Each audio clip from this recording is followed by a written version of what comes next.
Kecanduan mengikuti ibadah secara online. Siapkan diri untuk beribadah, sebab ini adalah ibadah bukan tontonan.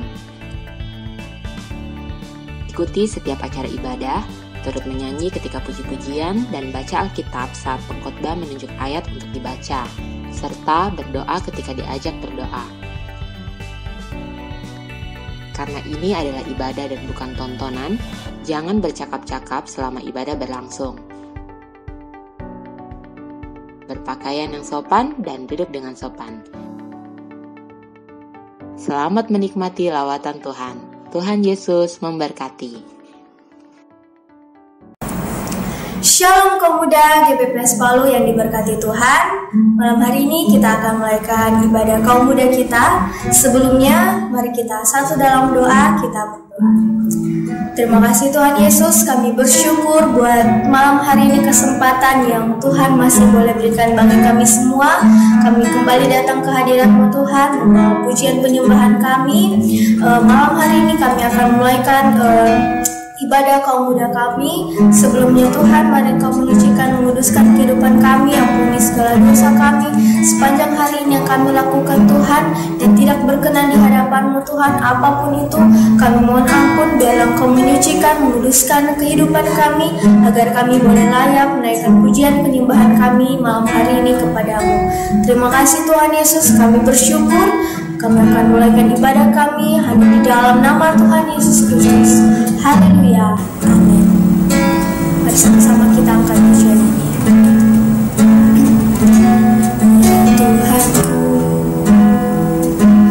aku hendak bernyanyi bagimu selama aku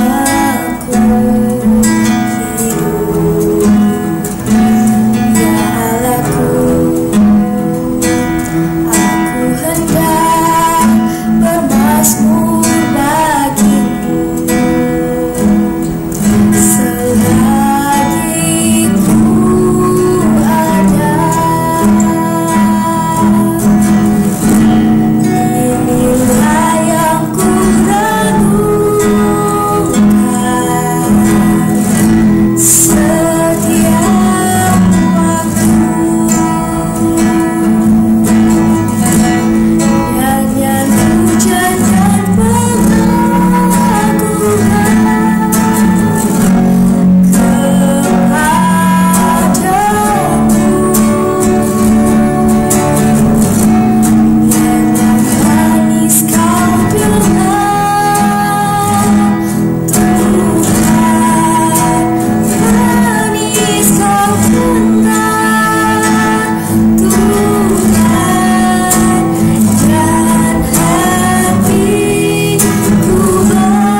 Masih semangat kaum muda yang diberkati Tuhan. Kita percaya bahwa Tuhan kita adalah Tuhan yang baik. Kasih setianya tak berkesudahan. Kita angkat pujian ini.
Siapkan hati dan pikiran kita yang terbaik buat Tuhan.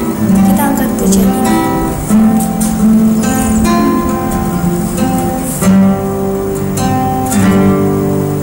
Firman-Mu kata Kau besertaku, maka kuat roh dan jiwaku. Tangan-Mu selalu ku nantikan di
firman-Mu. Mari Engkau siapkan tanah hati kami yang terbaik Tuhan, agar kami bukan hanya mendengarkan Tuhan, tetapi kami boleh memahami dan kami boleh aplikasikan dalam kehidupan kami sehari-hari.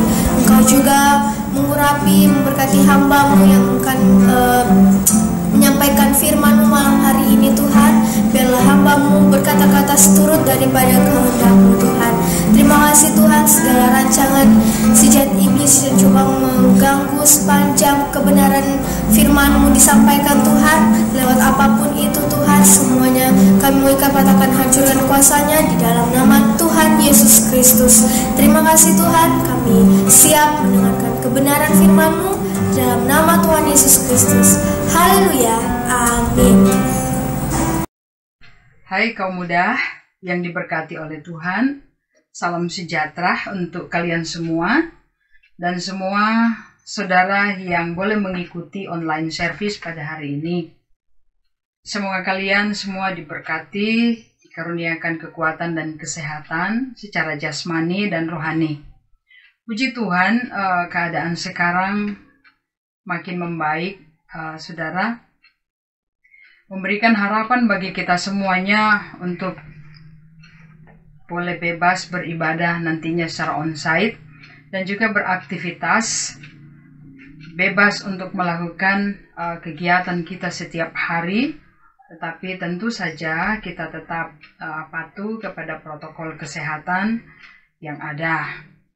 Kita tetap bersyukur untuk keadaan yang ada. Kita percaya dimanapun kita berada, Allah turut bekerja, kita terus ada di hadirat Allah, bahkan memberkati kita semuanya dimanapun kita berada.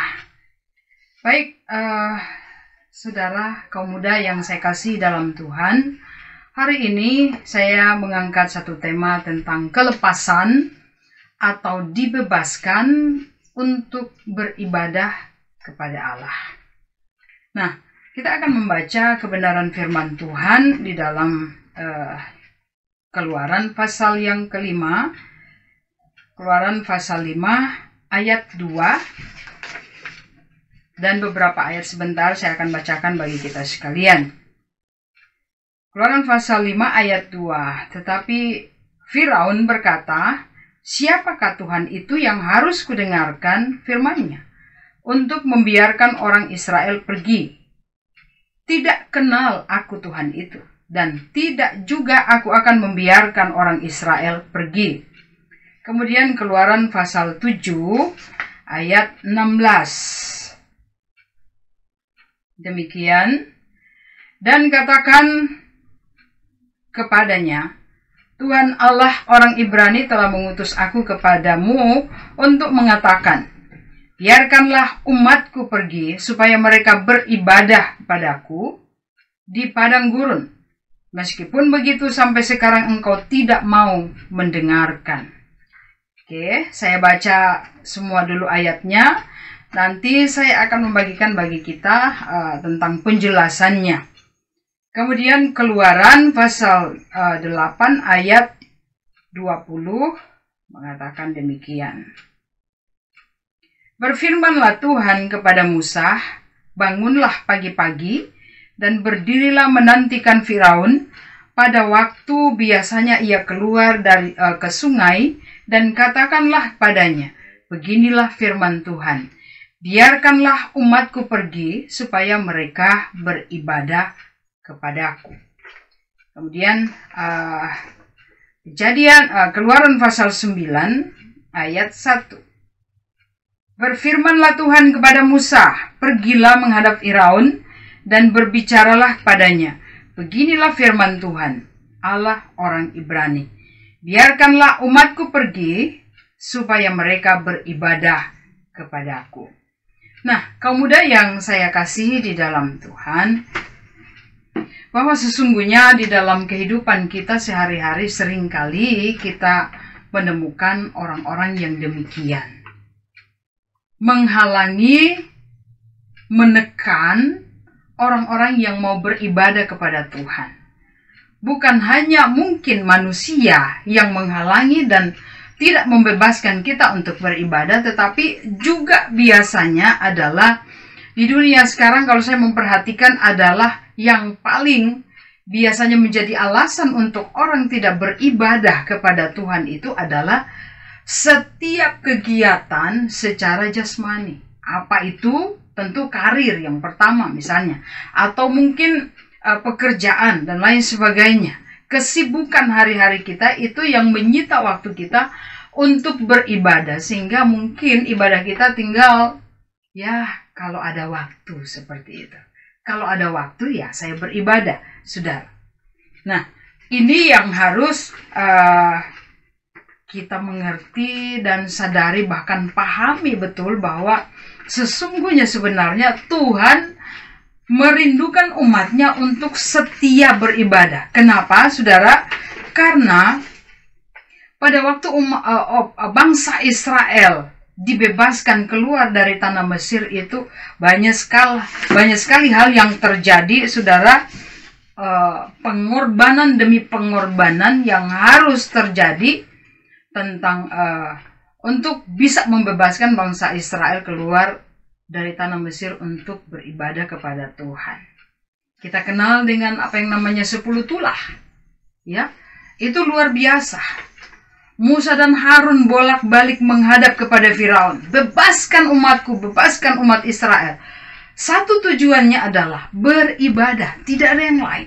Jadi yang utama dalam kehidupan ini, pertama Tuhan menghendaki adalah ibadah saya dan saudara. Kita, kaum muda, mungkin terlalu banyak hal yang membuat hati kita ini untuk tidak lagi memikirkan tentang ibadah, tidak lagi memikirkan tentang membaca firman Allah, tidak lagi memikirkan tentang pujian dan penyembahan, tidak lagi mengutamakan ibadah dalam kehidupan kita, karena semuanya sudah tersita dengan hal-hal yang jasmani. Tetapi saat ini, melalui kesempatan ini, saya mendapatkan satu pembelajaran yang luar biasa melalui pembebasan bangsa Israel ini dari tanah Mesir. Kenapa, saudara? Tuhan sangat memperhatikan umatnya. Yang Tuhan mau bahwa ciptaannya yang adalah manusia ini yang diciptakan segambar dan serupa dengan dia harus kembali kepada dia, dan untuk itu dia membebaskan dari perbudakan dosa, dari ikatan penyembahan berhala, apapun itu. Apapun yang kita sering mungkin berhalakan lebih daripada ibadah, yang kita lebih kasihi daripada ibadah, kita lebih kasihi daripada Tuhan dalam kehidupan kita, itu sudah berhala. Nah, kita semua harus bisa membebaskan diri kita, melepaskan diri kita dari semua hal yang mengikat itu. Pengorbanan demi pengorbanan berjatuhan, saudara. Ada hal yang terjadi ketika Firaun beberapa kali menolak daripada firman Tuhan untuk membebaskan bangsa Israel.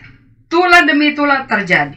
Dan upah orang yang menolak atau menghalangi orang untuk beribadah kepada Tuhan, ya saya bacakan bagi kita sekalian di dalam pasal 9, Keluaran pasal 9, ayat 14 dan 15. Keluaran pasal 9 ayat 14-15. Sebab sekali ini aku akan melepaskan segala tulahku terhadap engkau sendiri, terhadap pegawaimu dan terhadap rakyatmu, dengan maksud supaya engkau mengetahui bahwa tidak ada yang seperti aku di seluruh bumi. Bukankah sudah lama aku dapat mengacungkan tanganku untuk membunuh engkau dan rakyatmu dengan penyakit sampar, sehingga engkau terhapus dari atas bumi? Nah ini, kutuk, penyakit Tuhan bisa turunkan dalam kehidupan umat manusia bagi mereka yang sengaja menghalangi orang yang punya kerinduan untuk beribadah kepada Tuhan. Karena ini yang Tuhan inginkan, yang utama dalam kehidupan setiap kita manusia. Ibadah, itulah yang utama. Tuhan menghendaki umatnya dibebaskan dari ikatan dosa dan semua belenggu-belenggu setan. Tujuannya hanyalah untuk menyembah, beribadah kepada Tuhan. Itu sebabnya berbagai macam cara Tuhan lakukan kepada Firaun dan seluruh rakyatnya, pejabatnya, saudara, untuk membebaskan bangsa Israel keluar dari tanah Mesir. Tuhan mengadakan tanda-tanda dan mujizat-mujizat melalui Musa dan Harun. Itu sangat menyita dan menguras tenaga, menyita dan menguras pergumulan doa. Menyita mental kita, menyita semua pengorbanan, ya. Dan Musa harus berhadapan dengan Raja Firaun untuk hal ini. Mau atau tidak mau, Tuhan menghendaki pembebasan. Apapun yang terjadi, umatnya harus bisa beribadah. Itu. Nah, perlu ada satu pengertian dan penekanan di hati kita. Di zaman sekarang, apapun tantangan kita, saudara, entah dari lingkungan pergaulan, entahkah dari sahabat kita, dari pekerjaan kita, mungkin tekanan demi tekanan, harus segera menyelesaikan mungkin job pekerjaan kita sekalian, tetapi mari libatkan Tuhan dalam semuanya itu. Dan saya percaya Tuhan akan terus campur tangan dalam kehidupan kita umatnya, apabila kita punya kerinduan untuk beribadah. Di dalam Keluaran pasal 10 ayat 3 mengatakan demikian. Lalu Musa dan Harun pergi menghadap Firaun dan berkata kepadanya, beginilah firman Tuhan, Allah orang Ibrani, berapa lama lagi engkau menolak untuk merendahkan dirimu di hadapan? Biarkanlah umatku pergi supaya mereka beribadah kepadaku. Tuhan tetap akan berurusan dengan setiap pribadi. Orang-orang yang sengaja menghalangi. Ataupun mungkin pribadi kita sendiri yang kita halangi, hati kita sendiri yang kita halangi untuk beribadah. Karena apa? Dengan alasan mungkin menyelesaikan setiap job kita. Padahal firman Tuhan di beberapa ayat menegaskan dan menekankan dalam kehidupan kita, ibadah itu di atas segalanya. Tuhan yang terutama dicari. Di dalam Amos pasal 5, saudara buka Amos pasal 5, pasal 5 ayat 4. Ya, Amos pasal 5 ayat 4. Sebab beginilah firman Tuhan kepada kaum Israel. Carilah aku, maka kamu akan hidup. Orang yang mencari Tuhan akan hidup. Gak sia-sia saudara mencari Tuhan.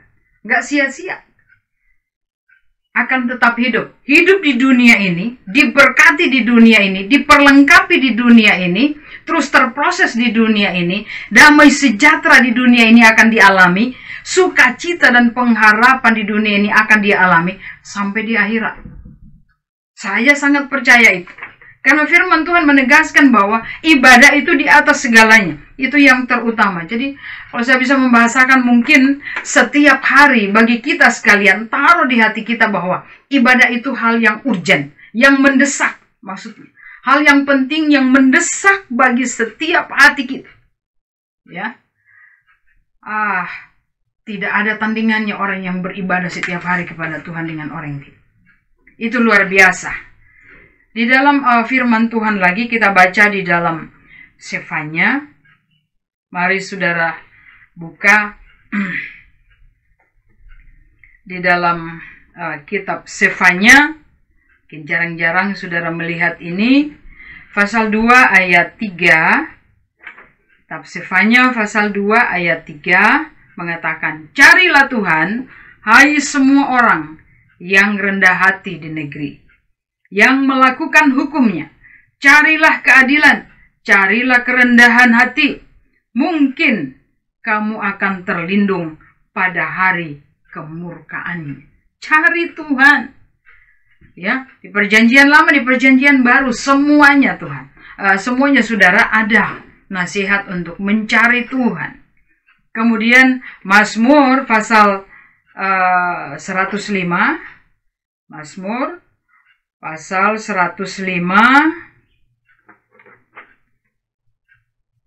ayat 4 mengatakan demikian, carilah Tuhan dan kekuatannya, carilah wajahnya selalu. Nah, di dalam perjanjian baru juga demikian. Matius pasal berapa? Matius pasal 6 ayat 33. Ayat favorit nih, ya. Saudara lihat di sana. Tetapi carilah dahulu kerajaan Allah dan kebenarannya, maka semuanya itu akan ditambahkan kepadamu. Bukankah itu ibadah di atas segalanya? Tetapi saya sadar bahwa seringkali memang hamba-hamba Tuhan menyuarakan akan hal ini. Cari Tuhan, ayo ibadah dan seterusnya. Dan namun seringkali kita hanya mengkonsumsi firman Tuhan sebagai satu pengetahuan. Sebatas pengetahuan tanpa tindakan dan niat untuk melakukannya. Nah, ini penting bagi kita sekalian. Apa saudara berniat untuk beribadah? Apa saudara berniat untuk sungguh-sungguh menyembah Tuhan di setiap hari di awal engkau bangun pagi? Apa saudara berniat dengan sungguh-sungguh membaca dan merenungkan dan merasa haus dan rindu untuk baca apa sih kata Tuhan hari ini buat saya?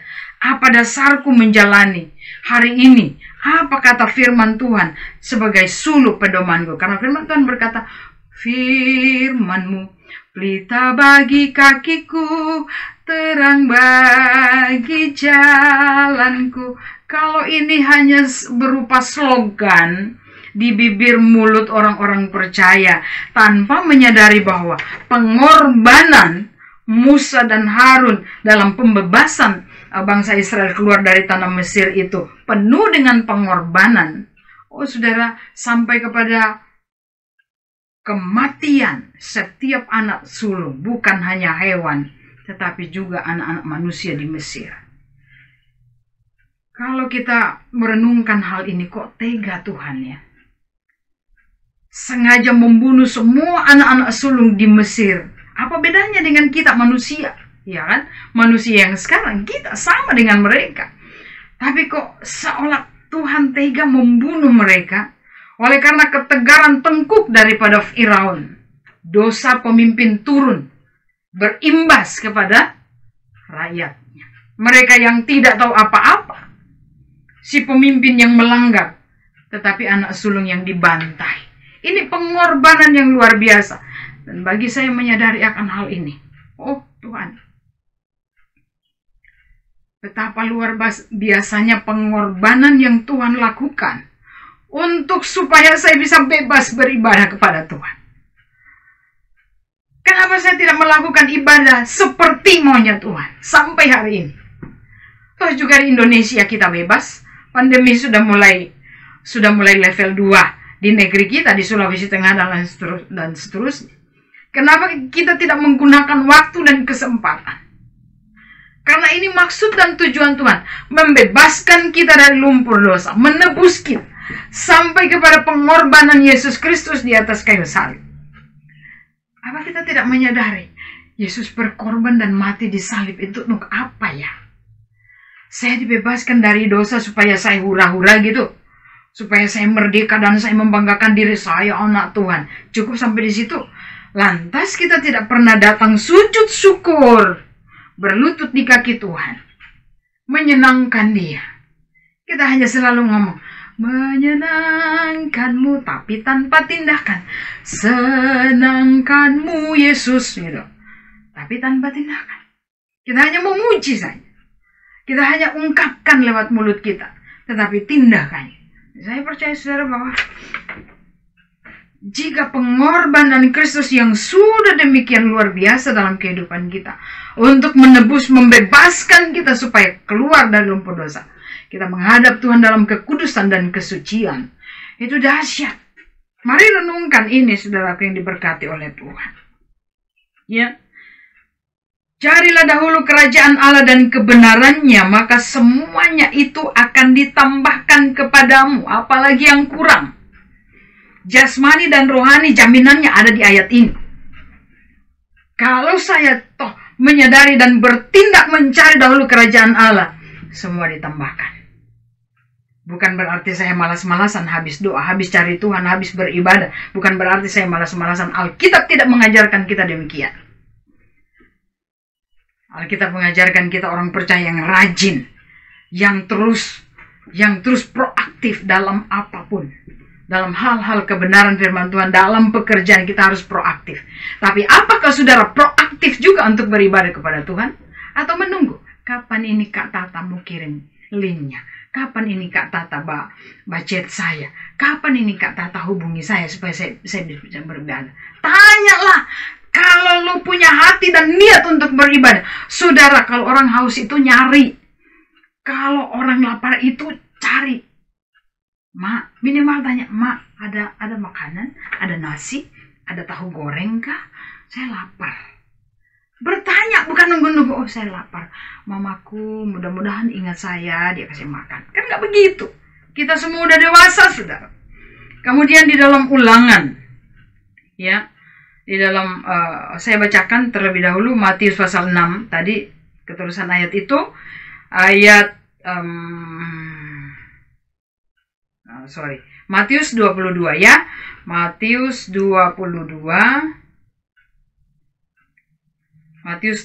ayat 36 dan ayat 37 demikian. Ayo saudara-saudara, mari kita baca ayat ini 36 dan 37. Guru, hukum manakah yang terutama dalam hukum Taurat? Jawab Yesus kepadanya, kasihilah Tuhan Allahmu dengan segenap hatimu, dan dengan segenap jiwamu, dan dengan segenap akal budimu.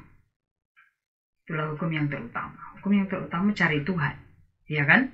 Kasihi Tuhan. Senangkan Dia. Sayangi Tuhan. Minimal mungkin seimbang saudara kasihmu, cintamu kepada Tuhan dengan pekerjaanmu atau kesibukanmu setiap hari. Atau melebihi. Itu puji Tuhan, luar biasa. Dan bukankah Matius 6 ayat 33 mengatakan, carilah dahulu, berarti harus lebih dong. Harus lebih. Tapi apakah ini orang Kristen, orang percaya saat ini mempraktikkan hal ini? Tanyalah diri kita sendiri. Dan datanglah kepada Tuhan, berlutut di hadapan Tuhan. Aku orang Kristen mungkin yang sampai saat ini tidak melakukan ibadah dengan kesungguhan hatiku. Tidak mengasihi Tuhan yang terutama di atas segalanya. Karena mungkin jam-jam ibadah kita hanya sisa waktu. Ya kan? Makanya ibadah-ibadah yang diselenggarakan oleh gereja-gereja.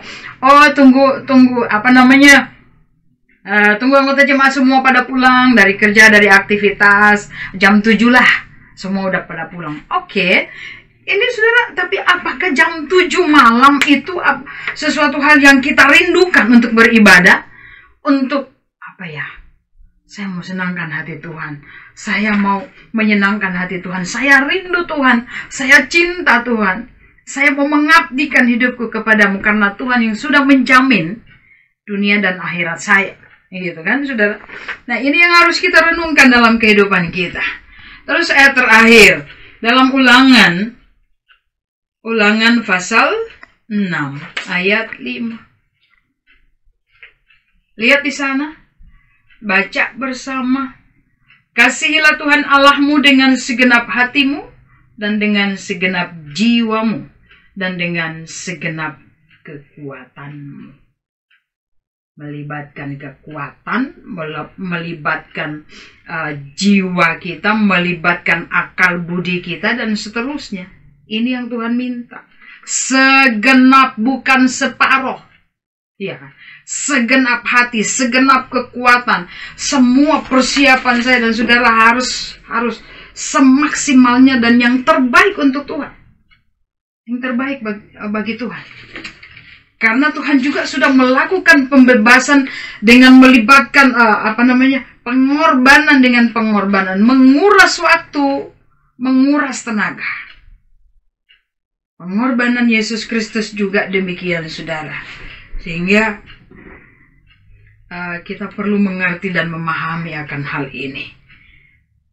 Ya, Keluaran pasal 13, maaf, tadi bukan ayat terakhir ya. Saya bacakan kita Keluaran 13. Keluaran pasal 13 ayat 5. Apabila Tuhan telah membawa engkau ke negeri orang Kanaan, orang Het, orang Amori, orang Hewi, dan orang Yebus, negeri yang telah dijanjikannya dengan sumpah kepada nenek moyangmu, untuk memberikannya kepadamu, suatu negeri yang berlimpah-limpah susu dan madunya, maka engkau harus melakukan ibadah ini dalam bulan ini juga. Harus. Pembebasan itu tujuannya ibadah. Pembebasan itu menyenangkan hati Tuhan. Anda merasa sudah dibebaskan oleh Tuhan? Saudara merasa sudah dikuduskan, disucikan, dimerdekakan oleh kuasa darah Yesus? Pengorbanan Kristus itu nggak gampang. Nggak. Kita hanya baca Alkitab mungkin, oh Yesus berkorban ya, oh Yesus disalib ya. Nggak kayak gitu. Kita harus mendalami, merasakan, menikmatinya. Barulah kita bisa beribadah dengan kesungguhan hati, segenap hati, segenap jiwa, segenap akal budi, segenap kekuatan. Tuhan mau yang utuh dalam kehidupan kita, bukan separuh. Ini yang Tuhan kehendaki. Mari pergunakan waktu dan kesempatan saudara menyadari akan hal ini, bahwa pembebasan itu sangat menguras energi, banyak pengorbanan di dalam kehidupan Musa dan Harun dan juga bangsa Israel.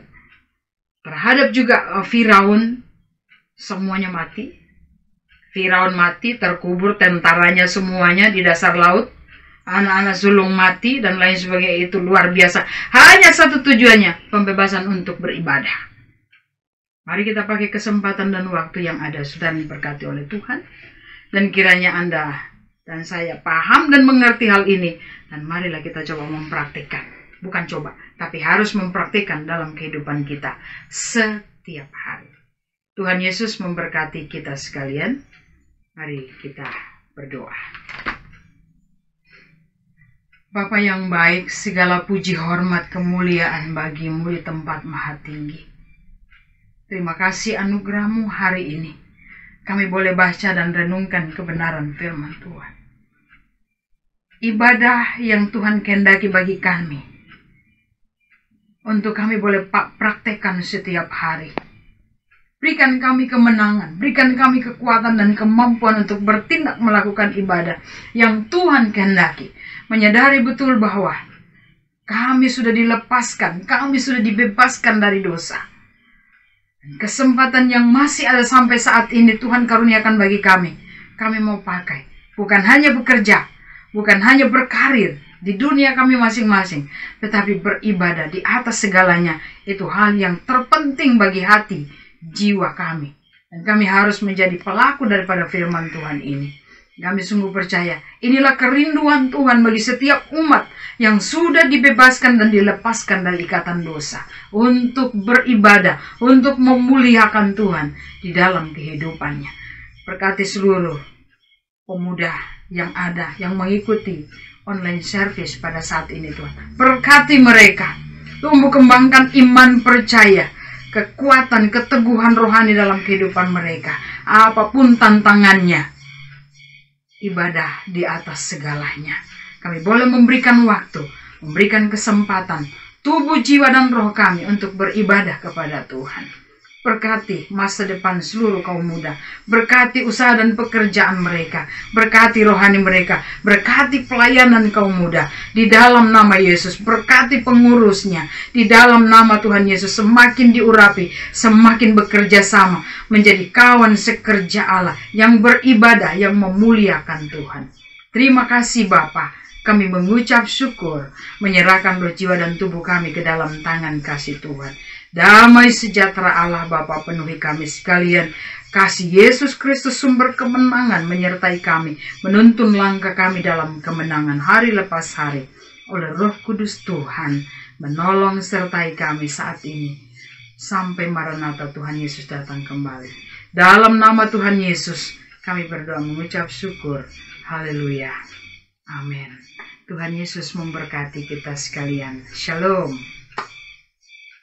Kami mengucapkan banyak terima kasih buat Ibu Pendeta Hio Linci Bansue yang sudah membagikan kebenaran firman Tuhan malam hari ini. Kiranya Tuhan Yesus memberkati dalam keluarga, pelayanan, dan juga pekerjaan. Pengumuman dalam minggu ini, Ibadah Raya GPPS Palu bertempat di Ballroom Upper Hills, Villa Bukit, Indah Doda dengan 1 kali ibadah pukul 8 pagi dengan tetap mematuhi protokol kesehatan yang ada. Live streaming dapat saudara ikuti melalui website Facebook GPPS Palu dan juga Instagram Eagle Ministry.